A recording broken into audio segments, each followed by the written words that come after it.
Oscillator জিনিসটা কি?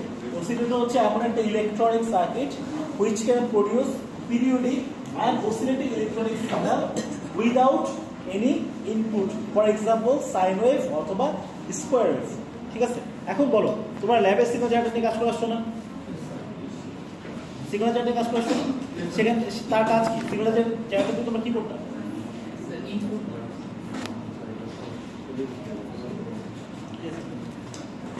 এখন সিগন্যাল জেনারেটর দিয়ে তোমাদের কাজ কি ছিল? তোমরা ল্যাবে কি করছো সিগন্যাল জেনারেটর দিয়ে? সিগন্যাল জেনারেট করতে, তাই না? কি কি সিগন্যাল জেনারেট করে আসছো? তার ভিতরে কি আছে? তার ভিতরে যে সার্কিটটা, that is called the oscillator circuit. ঠিক আছে, ওইটা সম্পর্কে আজকে আমরা দেখব। তো অসিলেটর সার্কিট অ্যাকচুয়ালি কি হয়? কোনো ইনপুট সিগন্যাল থাকে না, উইদাউট এনি ইনপুট সিগন্যাল। সে অ্যাকচুয়ালি আমরা যে পাওয়ার সাপ্লাই তাকে দিচ্ছি, সে পাওয়ার সাপ্লাই যে ডিসি সিগন্যাল থাকে তাকেই এসি সিগন্যালে কনভার্ট করে। ঠিক আছে, এটা অ্যাপ্লিকেশনস, অসিলেটর অ্যাপ্লিকেশনস কোথায়? মোবাইল কমিউনিকেশনে। আমরা যদি সিগন্যাল ট্রান্সমিট করতে চাই, আমাদের একটা ক্যারিয়ার ফ্রিকোয়েন্সি দরকার হয়, ক্যারিয়ার সিগন্যাল প্রয়োজন হয়। সেই ক্যারিয়ার সিগন্যাল জেনারেট করতে অসিলেটর সার্কিট ইউজ করা হয়। প্লাস আমাদের কম্পিউটারে যে ক্লক পালস থাকে সেটা জেনারেট করতে অসিলেটর সার্কিট ইউজ করা হয়। প্লাস যদি কোনো তুমি কোয়ার্টজ ক্লক, সেখানেও এই ধরনের অসিলেটর সার্কিটকে ইউজ করা হয়। আর ফ্রিকোয়েন্সির উপর বেস করে, তার যে আউটপুট সিগন্যাল তার ফ্রিকোয়েন্সির উপর বেস করে অসিলেটরকে তিনটা ভাগে ভাগ করা যায়। একটাকে আমরা বলছি লো ফ্রিকোয়েন্সি অসিলেটর, এটার ফ্রিকোয়েন্সি রেঞ্জ হচ্ছে বিলো 20 হার্টজ। আরেকটা হচ্ছে অডিও অসিলেটর, এটা অ্যাকচুয়ালি ফ্রিকোয়েন্সি জেনারেট করে যে রেঞ্জে, সেটা হচ্ছে 20 হার্টজ থেকে 20 কিলো হার্টজ। তো এই রেঞ্জটা কিন্তু আমাদের জন্য অডিও রেঞ্জ, এই জন্য এটাকে বলতেছি কি অডিও অসিলেটর। আর আরেকটা অসিলেটর আছে সেটাকে আমরা বলতেছি RF oscillator, radio frequency oscillator. তার রেঞ্জটা হচ্ছে 100 কিলো হার্টজ থেকে শুরু করে 100 গিগা হার্টজ পর্যন্ত। এটা আমরা চোখে তো দেখতে পাই না, কানেও শুনতে পাই না। ঠিক আছে, এটা বেসিক্যালি ট্রান্সমিশনের জন্য বা কমিউনিকেশন পারপাসে ইউজ করা হয়। এখন ইলেকট্রনিক অসিলেটর আবার দুই ধরনের হতে পারে। একটাকে আমরা বলছি লিনিয়ার অথবা হারমোনিক অসিলেটর, আর একটাকে আমরা বলছি নন লিনিয়ার অথবা রিল্যাক্সেশন অসিলেটর। আর একটু ডিটেইলসে বলি, যে অসিলেটরটা সাইন ওয়েভ জেনারেট করে তাকে আমরা বলি হচ্ছে লিনিয়ার অথবা হারমোনিক অসিলেটর। আর যেগুলো হচ্ছে স্কয়ার ওয়েভ জেনারেট করে অথবা ট্রায়াঙ্গেল জেনারেট করে সেটাকে আমরা বলি হচ্ছে নন লিনিয়ার অথবা রিল্যাক্সেশন অসিলেটর। আমরা বেসিক্যালি তোমাদেরকে একটা রিল্যাক্সেশন অসিলেটর দেখাবো আর দুইটা হচ্ছে হারমোনিক অসিলেটর দেখাবো। তো আজকে আমরা একটা রিল্যাক্সেশন অসিলেটর দেখাবো। এখন কথা হচ্ছে অসিলেটর কাজ করে কিভাবে, তার প্রিন্সিপাল অফ অপারেশন কি। এখানে খেয়াল করে দেখো, দুইটা ব্লক ডায়াগ্রাম আছে এ আর বি। এখানে এ যেটা, এটা হচ্ছে একটা অ্যাম্পলিফায়ার, ঠিক আছে, আর বি যেটা, এটা হচ্ছে একটা ফিডব্যাক নেটওয়ার্ক। আমি ধরলাম আমার অ্যাম্পলিফায়ারের গেইন হচ্ছে এ, আর ফিডব্যাক নেটওয়ার্ক যেটা তার গেইন হচ্ছে বিটা। তাহলে বলো তো এই অ্যাম্পলিফায়ারের ইনপুট যদি এক্সআই হয়, আউটপুট কি হবে? A into xi, input into gain, that will be output. তাহলে x not equal to কি লেখা যায়? xi। এই x not যেটা, সেটা আমরা একটা ফিডব্যাক নেটওয়ার্কে আবার ইনপুটে যাচ্ছে। তাহলে ফিডব্যাক নেটওয়ার্কে ইনপুটটা তাহলে কি হচ্ছে? xi। তার গেইন যদি বিটা হয় তাহলে x এর ইনপুট কি হচ্ছে? a beta xi। তাহলে এখানে আসছে কি a বিটা xi, এটা যাচ্ছে কোথায়? আবার ইনপুটে। আমি ধরলাম ইনিশিয়ালি আমি কোনো একটা ইনপুট দিচ্ছি, সাপোজ এই যে এক্সেস যেটা, এটা হচ্ছে একটা এক্সটার্নাল ইনপুট, এটা দেখতে হচ্ছে এরকম। সো এটা ফার্স্টে কোথায় যাবে? অ্যাম্পলিফায়ার ব্লকে যাবে। অ্যাম্পলিফায়ার ব্লকে গেলে তার সাথে গেইন মাল্টিপ্লিকেশন হচ্ছে। আমি ধরলাম গেইন মাল্টিপ্লিকেশন হওয়ার পরে সে বেড়ে দেবো, একটু বেড়ে গেল, ঠিক আছে। এই জিনিসটা কোথায় আসবে? এই ফিডব্যাক নেটওয়ার্কে আসবে। এখন ফিডব্যাক নেটওয়ার্কে যদি আসে, আমি ধরলাম যে এইটা হচ্ছে গেইন, সেটা হচ্ছে 0.5 ধরলাম, ফর এক্সাম্পল ধরলাম। তাহলে বলো তো এই জিনিসটা এখন হাফ হয়ে যাবে না? হাফ হয়ে ধরলাম এই যে এখানে, সরি এটা এখানে রাখলে হবে না, এটা আসবে হচ্ছে এখানে। তাহলে আমরা কি ইনপুট এখানে সিগমা পাচ্ছি না? তাহলে খেয়াল করে দেখো তো, এখন যদি আমি এখান থেকে এই জিনিসটা সরাই দিই, ইনপুটটাকে সরাই দিই, তাও কন্টিনিউয়াসলি কি আমার আউটপুটের সিগন্যাল আমি পেতে থাকবো। এই লুপটা কন্টিনিউয়াসলি চলতে থাকবে, আউটপুট থেকে ইনপুটে আসবে, ইনপুট থেকে আবার আউটপুটে যাবে, এবং কন্টিনিউয়াসলি এই জিনিসটা কি সাইকেলটা রিপিট হতে থাকে। সো আমার আউটপুটে তখন আমি অসিলেটিং সিগন্যাল পাবো। বাট কথা হচ্ছে অসিলেশন স্টার্ট হওয়ার জন্য কিছু ক্রাইটেরিয়া ফিল আপ করতে হয়, ঠিক আছে। কিছু ক্রাইটেরিয়া ফিল আপ করতে হয়। সেই ক্রাইটেরিয়াগুলোর মধ্যে একটা হচ্ছে তোমার এই যে এ আর বি, এটাকে আমরা বলছি অ্যাম্পলিফায়ার গেইন, আর বিটাটাকে আমরা বলছি কি ফিডব্যাক নেটওয়ার্কের গেইন। এ আর বির যে মাল্টিপ্লিকেশন, এ আর বি যে ডট প্রোডাক্ট, সেটাকে আমরা বলি হচ্ছে লুপ গেইন। ঠিক আছে, মানে এই লুপটার গেইন, এই লুপটা গেইন হচ্ছে কি এ ইনটু বি, মানে এই যে লুপটা, এই লুপটা গেইন হচ্ছে কত এ ইনটু বিটা। দুইটা কন্ডিশন অবশ্যই তোমাকে স্যাটিসফাই করতে হবে টু স্টার্ট দ্য অসিলেশন। কন্ডিশনগুলোকে বলা হচ্ছে বার্কহাউজেন ক্রাইটেরিয়ন অথবা বার্কহাউজেন কন্ডিশন ফর অসিলেশন। প্রথমটা কি, magnitude of loop gain must be unity. তার মানে হচ্ছে কি এই লুপ গেইনটা তোমার কি হওয়া লাগবে, মানে এইটার যে dot product that should be equal to 1, এবং এই phase shift around the loop, এই লুপের যে phase shift that should be equal to must be equal to 0 degree অথবা 360 ডিগ্রি। এগুলো আমি একটু এক্সপ্লেন করি। এখন দেখো আমার কিছু কন্ডিশন, কিছু জিনিস আমাকে মেনটেন করতে হবে, যেমন এক্স সাইড হচ্ছে আমার ইনপুট, এক্স লেফট হচ্ছে কি আমার ফিডব্যাক। ইনপুট এবং ফিডব্যাক দুইটা সিগন্যালের অ্যামপ্লিটিউড, ফেজ এবং ফ্রিকোয়েন্সি সমান হতে হবে। এখন অ্যামপ্লিফায়ার হিসেবে আমরা অপ অ্যাম্প ইউজ করতে পারি, আবার বিজিবি ইউজ করতে পারি, ঠিক আছে। আর ফিডব্যাক নেটওয়ার্ক যেটা, that is basically made of passive component, মানে আর সি অথবা এলসি, প্যাসিভ কম্পোনেন্ট। এখন একটু খেয়াল করে দেখো, এই যে একটু আগে যে এক্সাম্পলটা আমি দেখালাম, এটাতে আমি চলে আসি। এখন এই যে এ আর বি পিছনে কথা হচ্ছে, এ আর বি তার গেইন কত হতে হবে 1। এই যে লুপ গেইনটা দ্যাট মাস্ট বি 1 হতে হবে। এখন আমি সাপোজ এই যে এক্সাম্পলটা দেখাচ্ছিলাম, আমি সাপোজ এখানে এরকম একটা ইনপুট দিলাম, উপরে 2 ভোল্ট, এখানে কত -2 ভোল্ট, তাহলে পিক টু পিক কত হচ্ছে 4 ভোল্ট। আমি ধরলাম এই যে অ্যাম্পলিফায়ারটা এটা গেইন হচ্ছে 2, ঠিক আছে। গেইন যদি 2 হয় তাহলে আমার এক্স আউটপুটে কি হবে বলতো 4 আর -4 নিচে -4। এখন কন্ডিশন হচ্ছে আমার এ বি অবশ্যই কি হতে হবে ইকুয়াল টু 1 হতে হবে। তার মানে এটা গেইন কত হতে হবে হাফ। এটা গেইন যদি হাফ হয় তাহলে দেখো তো ইনপুটে সেম এই সিগন্যালটা এখানে পাচ্ছি না, পাচ্ছি না। তাহলে আমার ইনপুট যদি অলওয়েজ ফিক্স থাকে, আউটপুট অলওয়েজ কি হবে সেম হবে।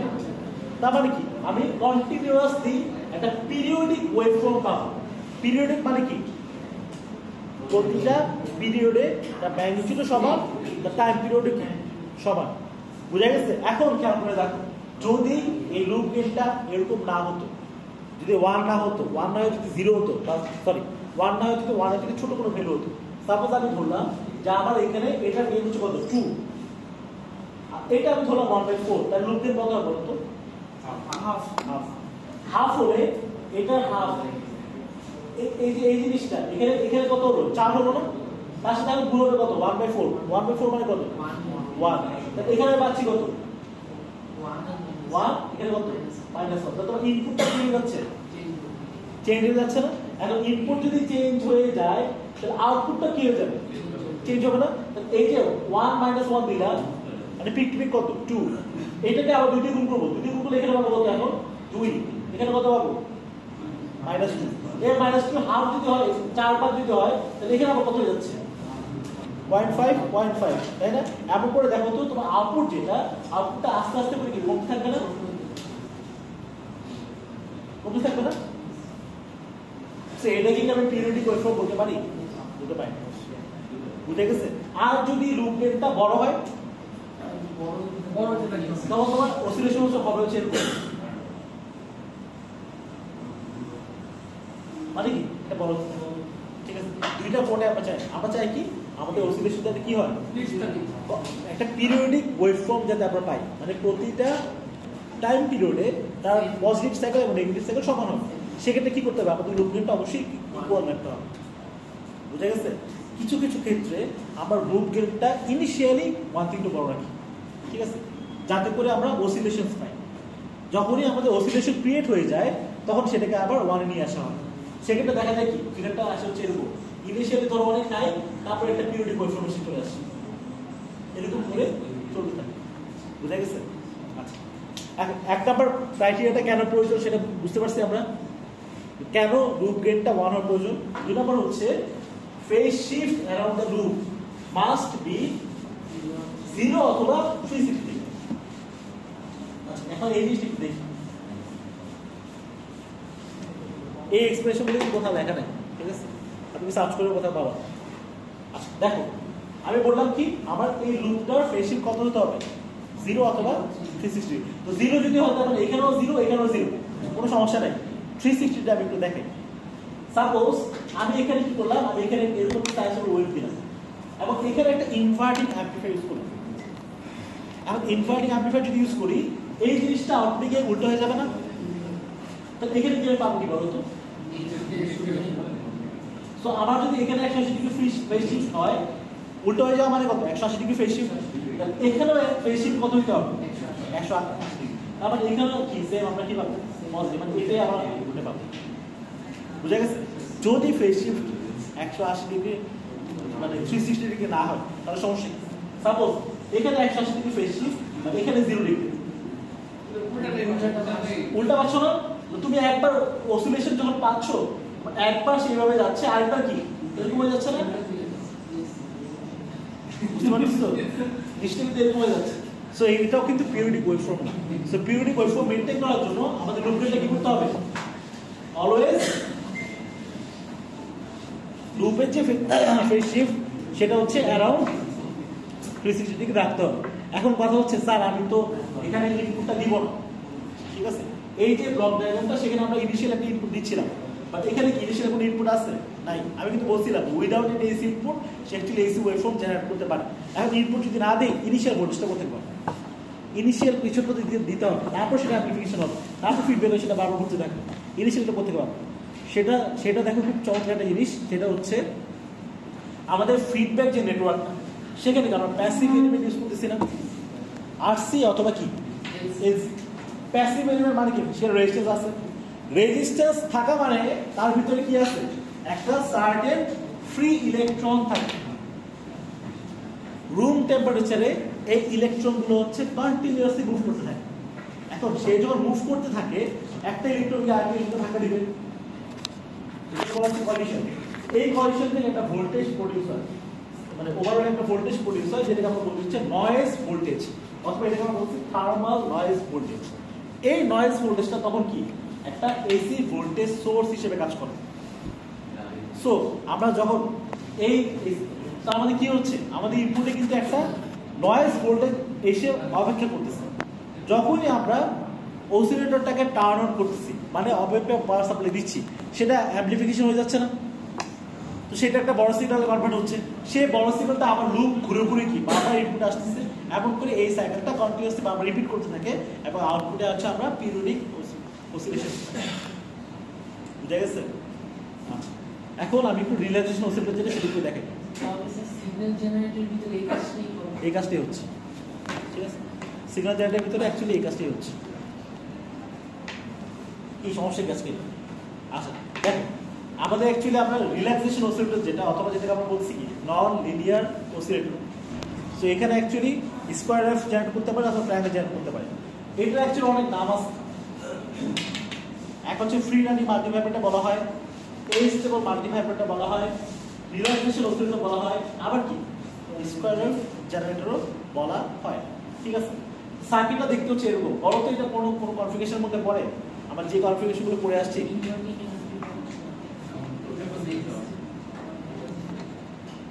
এটা ইনভার্টিং নন ইনভার্টিং কোনোটার মধ্যেই পড়ে না। কেন পড়ে না? কারণ হচ্ছে এখানে বোথ পজিটিভ ফিডব্যাক আছে এবং নেগেটিভ ফিডব্যাক আছে। এটা হচ্ছে নেগেটিভ ফিডব্যাক, এটা হচ্ছে পজিটিভ ফিডব্যাক, মানে আউটপুট থেকে একটা পোর্শন নেগেটিভ ইনপুটও যাচ্ছে আবার আরেকটা পোর্শন পজিটিভ ইনপুটও আসছে। এর মজার কথা হচ্ছে যখন কোনো অপেপে পজিটিভ ফিডব্যাক থাকে তখন এটা বেসিক্যালি একটা ডিফারেন্ট কাইন্ড অফ কম্পারেটর হিসেবে কাজ করে, যেটাকে আমরা বলছি হিস্টেরেসিস কম্পারেটর। আমি ডিটেলসে যাচ্ছি না, বাট এটা অ্যাকচুয়ালি একটা কম্পারেটরের মতো কাজ করে, ঠিক আছে। আর কম্পারেটর কি কাজ করে সেটা আমরা সবাই জানি, তাই না? দুইটা ইনপুটের মধ্যে কম্পারিজন করবে, যে ইনপুট বড় হবে সে হচ্ছে আউটপুট চেঞ্জ হবে, ঠিক আছে। যদি নেগেটিভ ইনপুট বড় হয় আপনি কি পাবো? মাইনাস দিচ্ছে।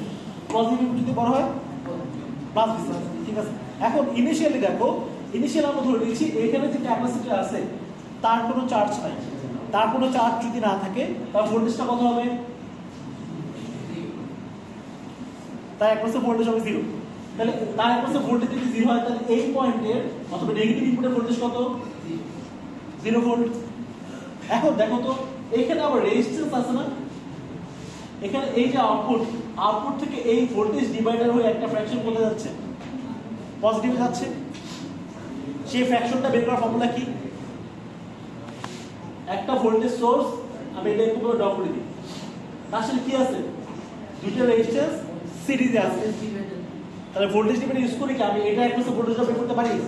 এটা একমাত্র যে ভোল্টেজটা সেটাই কোথায় যাচ্ছে? আবার পজিটিভে যাচ্ছে। তাহলে এটা কি লেখা যায়? R2 divided by R1 plus R2 into কি? V out। দেখা যায় না? দেখা যায়। আচ্ছা এখন দেখো এখানে যেহেতু রেজিস্ট্যান্স আছে, সো এখানে কি একটা থার্মাল নয়েজ ভোল্টেজ থাকবে। সো এই যে পয়েন্টটা, এই যে ইনপুট টার্মিনালটা, তার ভোল্টেজ 0 ভোল্ট, আর আমি এখানে ছোট্ট একটা ভোল্টেজ পাচ্ছি, ধরো এটা মিলিভোল্ট রেঞ্জে হতে পারে, বাট ছোট্ট ভোল্টেজ পেলেও 0 থেকে সেটা বড় না, তাহলে আউটপুটটা তখন কি হয়ে যাবে? প্লাস ভিসেট হয়ে যাবে। আউটপুটটা তখন কি হয়ে যাচ্ছে? প্লাস ভিসেট। আর আউটপুট যদি প্লাস ভিসেট হয় তাহলে এই ফ্র্যাকশনে এই ভি আউটপুটের জায়গায় কি আসবে? প্লাস ভিসেট আসবে না? তাহলে এই যে এই ফ্র্যাকশনটা তখন কি হবে? পজিটিভ হবে না? এই ফ্র্যাকশনটাকে তখন আমরা বলছি VUT, অথবা এটাকে আমরা বলছি আপার থ্রেশহোল্ড। সো কি হচ্ছে? ইনিশিয়ালি ক্যাপাসিটরে কোনো চার্জ নাই, ক্যাপাসিটরে যেহেতু কোনো চার্জ নাই এই টার্মিনাল ভোল্টেজ কত? 0 ভোল্ট। বাট একটা থার্মাল নয়েজ ভোল্টেজের কারণে এই আউটপুটটা কি হয়ে যাচ্ছে? প্লাস ভিসেট। আউটপুটটা যখন প্লাস ভিসেট হচ্ছে তখন এই ফ্র্যাকশনটা হয়ে যাচ্ছে কি? VUT। বুঝা গেছে? বুঝতে পারছি? এখন খেয়াল করে দেখো তো এখানে কত আছে? প্লাস ভিসেট। এখানে কত আছে? 0 ভোল্ট। ক্যাপাসিটর চার্জ হবে না ডিসচার্জ হবে? কারেন্ট দিকে ফ্লো করবে হায়ার পটেনশিয়াল থেকে লোয়ার পটেনশিয়াল দিকে। সো কারেন্ট কি এখান দিয়ে ক্যাপাসিটরের দিকে চলে যাবে। ক্যাপাসিটর এখন কি শুরু করবে? চার্জ শুরু করবে। আর ক্যাপাসিটর যদি চার্জ হয় তার ভোল্টেজ পাবে না। এখন ধরো ক্যাপাসিটর ইনিশিয়ালি 0 থেকে চার্জ শুরু করবে, 0 থেকে চার্জ হতে হতে সে আস্তে আস্তে করে বাড়তে বাড়তে একটা সময় ইউটি কে ক্রস করলো। এই রেফারেন্সের ভোল্টেজটা কত ছিল? ইউটি ছিল না? যখনই সে ইউটি কে ক্রস করতে যাবে তখন কি নেগেটিভ ইনপুটটা বড় হয়ে যাচ্ছে না? এখন নেগেটিভ ইনপুট যদি বড় হয়ে যায় আউটপুটটা কি তখন প্লাস ভিসেট থাকবে? থাকবে না। তো এটা কি হয়ে যাবে? মাইনাস ভিসেট। আউটপুটটা যখন মাইনাস ভিসেট হয়ে যাচ্ছে এই ফ্র্যাকশনটা কি তখন আবার পজিটিভ থাকবে? নেগেটিভ ফ্র্যাকশন আবার তো এখানে কি চলে আসবে? তখন সেটাকে আমরা বলছি VLT, অথবা এটাকে আমরা বলছি লোয়ার থ্রেশহোল্ড। তখন এই পয়েন্টে যে থ্রেশহোল্ড ভোল্টেজটা অথবা এই পয়েন্টে যে রেফারেন্স ভোল্টেজটা সেটা তখন কি যাচ্ছে? বুঝা গেছে? এখন বলো তো এখানে আছে কি? এখানে আছে VUT থেকে কোন একটা বড় ভোল্টেজ। ফর এক্সাম্পল আমি ধরলাম এখানে কি আছে? নেগেটিভ আছে না? এখানে আছে কি? নেগেটিভ। নেগেটিভ। এখানে আছে কি? পজিটিভ। এখন কারেন্টের দিকে ফ্লো করবে, এদিকে ফ্লো করবে। তাহলে ক্যাপাসিটরটা এখন চার্জ হবে না ডিসচার্জ হবে? ডিসচার্জ শুরু করবে না? এখন ক্যাপাসিটরটা দেখো ডিসচার্জ শুরু করবে বলে কতটুকু পর্যন্ত ডিসচার্জ হবে? এই যে এই ভোল্টেজটা পর্যন্ত। এই ভোল্টেজটা কি? এটা হচ্ছে আবার VLT। ডিসচার্জ হতে হতে কত পর্যন্ত ডিসচার্জ হবে? VLT পর্যন্ত। যখনই VLT ক্রস করতে যাবে তখন আবার কে বড় হয়ে যাচ্ছে? এটা বড় হয়ে যাচ্ছে না? এটা বড় হয়ে গেলে আবার ক্যাপাসিটি কি শুরু করবে? চার্জ শুরু করবে। সেই অবস্থায় আউটপুটটা কি হয়ে যাচ্ছে? আবার প্লাস ভিসেট হয়ে যাচ্ছে। বুঝা গেছে? যে আউটপুটটা কি হবে দেখো, একবার প্লাস ভিসেট হচ্ছে, একবার হচ্ছে কি মাইনাস ভিসেট, আবার হচ্ছে কি প্লাস ভিসেট। যখন আউটপুটটা প্লাস ভিসেট ক্যাপাসিটরটা তখন চার্জ হচ্ছে, আউটপুটটা যখন মাইনাস ভিসেট ক্যাপাসিটরটা তখন কি হচ্ছে? ডিসচার্জ হচ্ছে। বুঝা গেছে? এরকম ভাবে এটা কন্টিনিউয়াসলি স্কয়ার ওয়েভ জেনারেট করতে থাকে। এই জন্য এই অসিলেটরটাকে আমরা বলতেছি স্কয়ার ওয়েভ জেনারেটর। বুঝতে পারছি? বুঝতে পারলে অনেক ভালো কথা। এখন একটু কয়েকটা ডায়াগ্রাম দেখি। 40 মিনিট ক্লাসে তার মনে হয় নিমিশে শেষ হয়ে যাবে।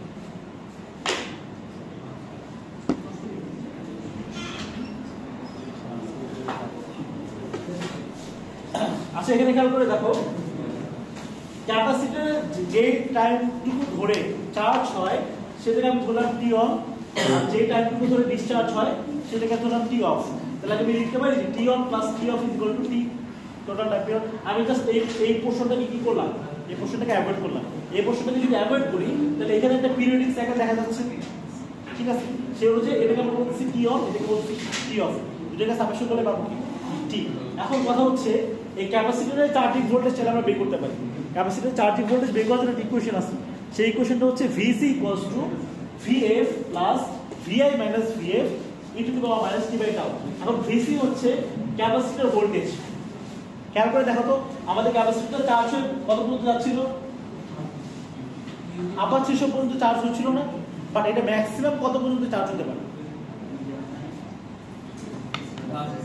প্লাস VC পর্যন্ত। তাহলে VF টা হচ্ছে কি সাপ্লাই অথবা ম্যাক্সিমাম অ্যাপ্লাইড ভোল্টেজ, এটা হতে পারে কত পর্যন্ত, প্লাস VC পর্যন্ত। ক্যাপাসিটর চার্জ শুরু করছিল কত থেকে, 0 থেকে, বাট ওই সাইকেলটাকে আমরা কনসিডার করতাম না। তো আমরা যদি একটু ফিগারটা দেখি, ক্যাপাসিটর অ্যাকচুয়ালি চার্জ হওয়া শুরু করছিল কোথা থেকে, মাইনাস VLT থেকে, ঠিক আছে? তাহলে আমি ওখানে কি বসাতে পারি, VLT বসাতে পারি, এই যে VLT বসানো যায় অথবা মাইনাস VC বসানো যায়। যদি বসাই আর তারপর এখানে কি আসবে, e to the power minus t by tau. এই টাউটাকে বলে হচ্ছে আমরা টাইম কনস্ট্যান্ট। ক্যাপাসিটর প্রতিটা ক্যাপাসিটরের জন্য কি থাকে, টাইম কনস্ট্যান্ট টাউ থাকে। এবং এই টাইম কনস্ট্যান্টটা কি রোল প্লে করে সেটার জন্য আমি তোমাদেরকে ফুল রেকটিফায়ার পড়াই, স্মোলিং যখন দেখাই তখন অনেকবার এক্সপ্লেন করা হচ্ছে, ঠিক আছে? VLT দেখো তো এই ফিজের প্রতি আসবে ইকুয়েশনটা সূত্র দেখা যায় না। এই যে VI মাইনাস VF, VF তো VCT ছিল আর VI টা হচ্ছে কি ছিল, VFT ছিল, এজন্য VFT মাইনাস VC আসছে, ঠিক আছে? এখন এই যে ইকুয়েশনটা, এটা খুব সিম্পল একটা ইকুয়েশন। এটাকে যদি আমরা সলভ করি 40, মানে এই ইকুয়েশনটা আমরা সলভ করব 40 টি বের করার জন্য যদি সলভ করি তাহলে ইকুয়েশনটা দাঁড়াবে হচ্ছে এরকম, T is equal to RC log R1 plus 2R2 divided by R1, ঠিক আছে? এখন এটাকে আমরা বলছি কি টাইম পিরিয়ড T। এই T ইকুয়ালস টু আমরা কি, এই T ইকুয়ালস হচ্ছে কি তোমার T on plus T off। এখান থেকে যদি T on বাই T করি সেটাকে আমরা বলতেছি কি, এখানে যদি আমরা T on বাই T করি সেটাকে আমরা বলতেছি duty cycle. T on by T into 100% যদি করি তখন আমরা সেটাকে বলছি ডিউটি সাইকেল, মানে কতটুকু টাইম ক্যাপাসিটরটা চার্জ হয়, ঠিক আছে? এখন যদি আমরা ফ্রিকোয়েন্সি জানি সেখানে T বের করতে পারবো, আমরা T বের করতে পারলে সেখানে T on বের করতে পারবো, কারণ ডিউটি সাইকেল যদি দেওয়া থাকে। T on যদি বের করতে পারি সেখানে কি বের করতে পারবো, T off। বুঝা গেছে?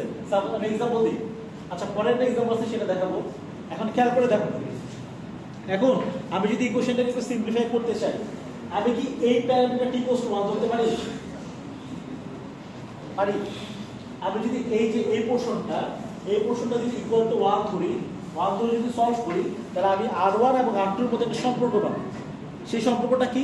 সম্পর্কটা হচ্ছে R2 equals to 0.86 R1। That means তুমি R1 এবং R2 এর মধ্যে এই সম্পর্কটা যদি মেইনটেইন করতে পারো তখনই তুমি শুধুমাত্র লিখতে পারবে কি T ইজ ইকুয়াল টু কি RC। বুঝা গেছে? আচ্ছা এখন এখানে দেখা একটা एग्जांपल কথা বলে দেওয়া আছে, ডিজাইন এ স্কয়ার ওয়েভ। এখন স্কয়ার ওয়েভ ডিজাইন করতে গেলেই তোমাকে বুঝতে হবে কি এটা হচ্ছে ফ্রি রানিং ভার্টিক্যাল, কারণ তার কাজই হচ্ছে কি স্কয়ার ওয়েভকে জেনারেট করা। এখন দেখো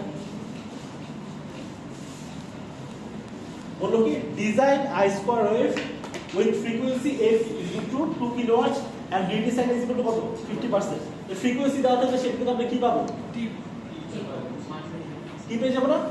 আর টি যদি পেয়ে যায় ডিউটি সাইকেল কত দেওয়া আছে 50%, তাহলে কি আমরা টি অন পাবো, কি হবে টি * 0.5।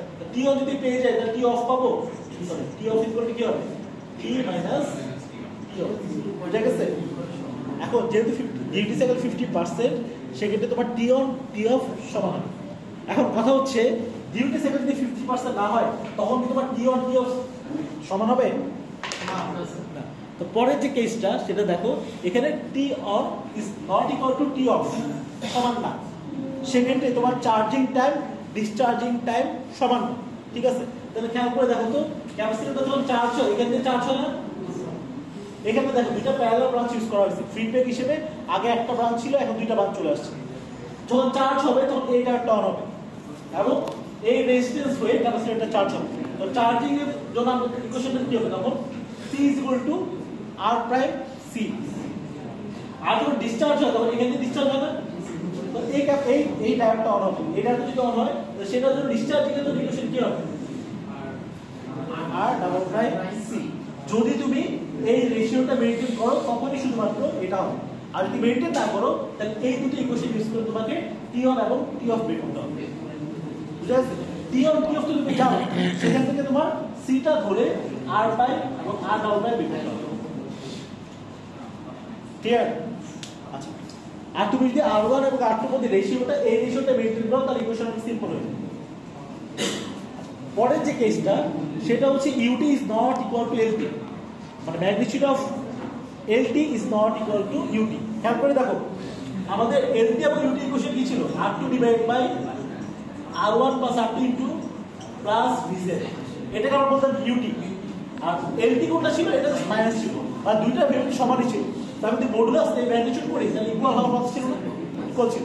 বাট যদি দুটো ইকুয়াল না হয় তখন এখানেও কি হবে, দুইটা প্যারালাল ব্রাঞ্চ চলে আসবে। এখন বলো এলটির জন্য কোনটা হবে, ইউটির জন্য কোনটা হবে? আচ্ছা, এখানে যখন ইউটি, এখানে তখন কি বলতো প্লাস বিসেট না, এইটা বড় নাকি এইটা বড়? প্লাস বিসেটের জাস্ট একটা ফ্র্যাকশন এখানে আসছে, এটা বড় না? তাহলে কারেন্ট কোন দিকে ফ্লো করবে, এখান থেকে এখান থেকে, তাহলে এখানে কোনটা অন হবে, এটা অন হবে। তার মানে কি এটা তখন অফ থাকবে না, তখন এই ব্রাঞ্চটা তখন নাই।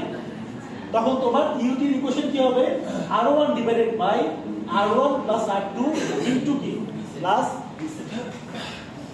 আর যখন উল্টা হবে, যখন এখানে এলটি আসে এখানে আসে কি মাইনাস বিসেট। এখন বলো তো এটা মোর নেগেটিভ নাকি এটা মোর নেগেটিভ? এটা মোর নেগেটিভ, এটা হচ্ছে লেস নেগেটিভ। তাহলে কারেন্ট কোন দিকে ফ্লো করবে, এখান থেকে ফ্লো করবে। তাহলে এখন দেখো তো কোনটার সাথে কারেন্ট ডিরেকশন ম্যাচ করে, এটা অন হচ্ছে, এটা কি হচ্ছে অফ। তাহলে আমরা এই ক্ষেত্রে ইউটি কত পাবো, R1 plus sorry R3 divided by R1 plus R3 into minus B sat. তো সেরকম ভাবে আমরা কি ভিএল ইনটু ভিএলটি পেয়ে যাব।